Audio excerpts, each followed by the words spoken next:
नमस्कार, मैं doctor Rupesh, neurosurgeon, Sharda Narayan hospital से। पहले तो मुझे ये बताने में खुशी हो रही है कि ये शारदा नारायण हॉस्पिटल में न्यूरोसर्जन की अवेलेबिलिटी 24 घंटे है। आप कभी भी किसी टाइम इमरजेंसी इलेक्टिव किसी भी चीज़ के लिए भी संपर्क कर सकते हैं। आज का जो हमारा विषय है वो है हेडेक के ऊपर, और मोस्ट स्पेसिफिकली हेडेक यानी माइग्रेन के ऊपर।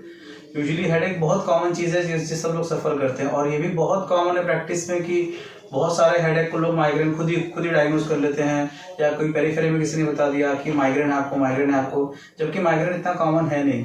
तो बेसिकली हेडेक आप सोचेंगे तो दो तरह के इसको डिफाइन किया जाता है। एक होता है प्राइमरी हेडेक, एक होता है सेकेंडरी हेडेक। प्राइमरी हेडेक वो होता है जिसमें कोई कॉज नहीं रहता, क्लिनिकली डायग्नोज होता है। कॉज नहीं रहता मतलब है उसमें कि कोई इंट्राक्रेनियल पैथोलॉजी नहीं होती कि ट्यूमर या सर पे चोट लगने की वजह से या किसी वस्कुलर कॉज की वजह से, ये सब चीज़ें नहीं होती उसमें। यानी आप सीटी, एमआरआई या कुछ एंजियो कराएंगे तो आपको उसमें कुछ पैथोलॉजी नहीं मिलेगी। वो क्लिनिकली आपको डायग्नोज करना होता है कि ये हेडेक है, तो उसको प्राइमरी कहते हैं। सेकेंडरी हेडेक वो होता है जिसके लिए कोई हमारे पास कॉज मौजूद होता है, जैसे सर पे चोट लगने के कारण हेडेक होना, या तो फिर आपको कोई आपकी नस फटी हो उसकी वजह से हेडेक होना, या पुरानी चोट लगी है जिसकी वजह से क्रोनिक सबड्यूरल हेमाटोमा बन रहा हो उसकी वजह से सर पे दर्द होना, या ट्यूमर होना, इसकी वजह से भी सर में दर्द होता है, तो उसे सेकेंडरी हेडेक कहते हैं। सेकेंडरी हेडेक में हम जो भी इन्वेस्टिगेशन करते हैं हमें कुछ ना कुछ कॉज मिलता है, हमें वो कॉज हटाना होता है तो अब ट्रीट हो जाता है। प्राइमरी हेडेक में कोई रीजन नहीं, कोई कॉज यूजुअली होता नहीं, क्लिनिकली होता है। प्राइमरी हेडेक के टाइप में ही ये माइग्रेन आता है। यूजुअली माइग्रेन जो है ये अगर आप देखेंगे तो उसकी 2-3 कैरेक्टरिस्टिक चीजें होती हैं। जैसे कि आप अगर सोचें तो माइग्रेन में पहले तो ये है कि जो सर में दर्द होता है वो तकरीबन 3-4 घंटे से लेकर 72 घंटों तक रह सकता है। पहला तो ये है कि अगर आप ये सोच रहे हैं कि आपका सर का दर्द हुआ आधे घंटे में खत्म हो गया तो वो माइग्रेन नहीं हो सकता। 4 घंटे से लेकर 72 घंटे तक कंटिन्यूअस दर्द बना रह सकता है, मॉडरेट टू सीवियर इंटेंसिटी का हो सकता है, और एक तरफ का ही हेडेक रहता है, आधा सर दुखता है खाली, और हमेशा उसी तरफ का सर दुखेगा जो आपका आधा सर दुख रहा है। इसके साथ साथ इसमें आपको उल्टी होने की संभावना लगती है, या तो आपको कोई आवाज आ रहा है, फोटोफोबिया कहते जाएंगे, आपको अगर तेज रोशनी मिले तो आपको और सर में दर्द बढ़ता है, या तो आपको आवाज किसी के सुनने में ऐसा लगता है इरिटेशन सा हो रहा हो। तो ये चीजें हैं, ये कैरेक्टरिस्टिक्स होती हैं, तो इसको माइग्रेन कहते हैं।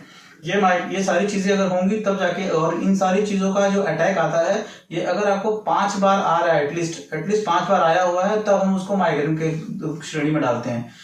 ये हो गया माइग्रेन विदाउट ऑरा, मतलब कोई ऑरा नहीं है। ऑरा वो चीज होती है जैसे हमें कुछ चीज होने के पहले कुछ पूर्वाभास होता है कि हमें लगता है कि यार अभी मेरे को चक्कर आ रहा है, मुझे लग रहा है मुझे सर में दर्द शुरू होगा, तो ये ऑरा भी होते हैं माइग्रेन के पहले, उसे हम कहते हैं माइग्रेन विद ऑरा।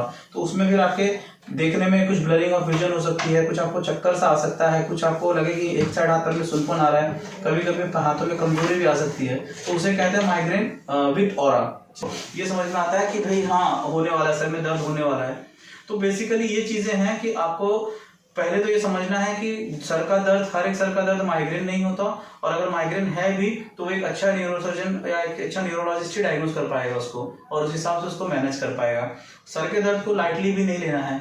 इसको कुछ लोगों को ऐसा होता है कि भाई सर में दर्द हो रहा है, कोई दिक्कत नहीं, परेशान नहीं होना, ये सब नहीं सोचना है, क्योंकि कुछ चीजें ऐसी हैं जैसे अगर किसी बंदे को कभी किसी को सर में दर्द नहीं हुआ, जैसे हम रेड फ्लैग साइन कहते हैं कि भाई आप किस सर दर्द को बहुत ही खतरनाक मानेंगे।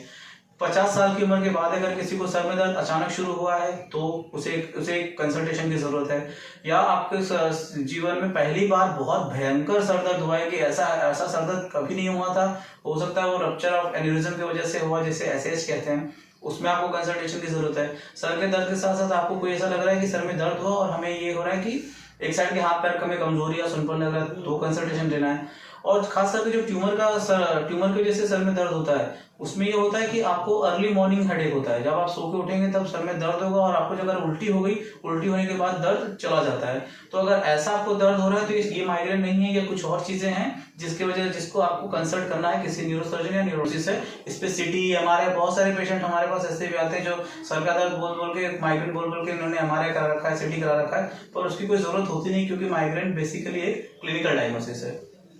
शुक्रिया, थैंक यू।